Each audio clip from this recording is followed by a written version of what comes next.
Nah, kita lanjutkan pada materi yang kedua. Materi kedua di KD 3.1 ini. Materi 1, materi 2 saling berkesinambungan, ya, berkelanjutan.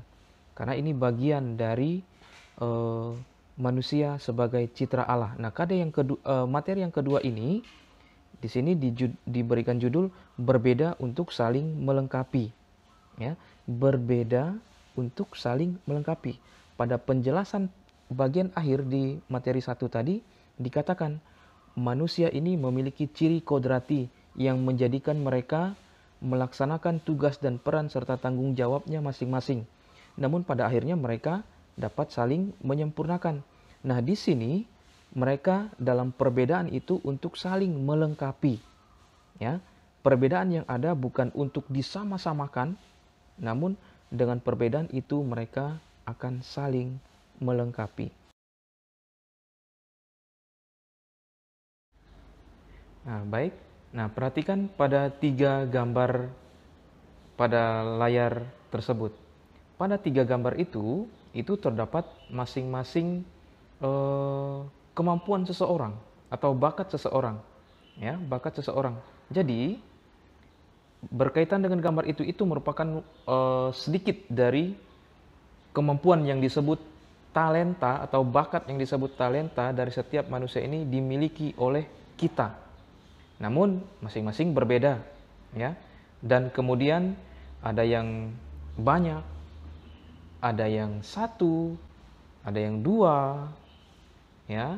Nah, jadi masing-masing orang memiliki talenta. Talenta inilah yang mestinya kita kembangkan, ya. Tentu orang yang memiliki sedikit talenta, ya, tuntutannya juga sedikit. Namun orang yang memiliki banyak talenta dituntut untuk berusaha lebih keras lagi untuk mampu mengembangkan talenta-talenta yang ada dalam dirinya. Nah, talenta ini bukan hanya untuk dirinya sendiri, namun talenta yang dianugerahkan Tuhan pada kita ini semestinya bukan hanya untuk diri sendiri, untuk keluarga, dan lebih luas lagi untuk masyarakat. Nah, kembali pada pokok materi pada pembahasan ini, ya.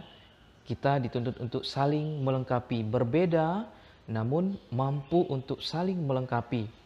Kita lihat pada gambar pada slide berikut ini, ya. Di sini banyak orang mampu dengan ikhlas membantu sesamanya, ya, saling menolong, saling melengkapi. Inilah intinya jika manusia diberikan kemampuan untuk mau saling membantu dan melengkapi. Mari kita baca sama-sama perikop kitab suci ini, diambil dari kitab Kejadian bab 2 ayat 18 sampai 24. Tuhan Allah berfirman, "Tidak baik kalau manusia itu seorang diri saja. Aku akan menjadikan penolong baginya yang sepadan dengan dia." Lalu Tuhan Allah membentuk dari tanah segala binatang hutan dan segala burung di udara. Dibawanyalah semua kepada manusia itu untuk melihat bagaimana ia menamainya. Dan seperti nama yang diberikan manusia itu kepada tiap-tiap makhluk yang hidup, demikian nanti nama makhluk itu. Manusia itu memberi nama kepada segala ternak, kepada burung-burung di udara, dan kepada segala binatang hutan. Tetapi baginya sendiri ia tidak menjumpai penolong yang sepadan dengan dia. Lalu Tuhan Allah membuat manusia itu tidur nyenyak. Ketika ia tidur, Tuhan Allah mengambil salah satu rusuk daripadanya, lalu menutup tempat itu dengan daging. Dan dari rusuk yang diambil Tuhan Allah dari manusia itu, dibangunnyalah seorang perempuan. Lalu dibawanya kepada manusia itu. Lalu berkatalah manusia itu, "Inilah dia tulang dari tulangku dan daging dari dagingku. Ia akan dinamai perempuan, sebab ia diambil dari laki-laki." Sebab itu seorang laki-laki akan meninggalkan ayahnya dan ibunya dan bersatu dengan istrinya sehingga keduanya menjadi satu daging.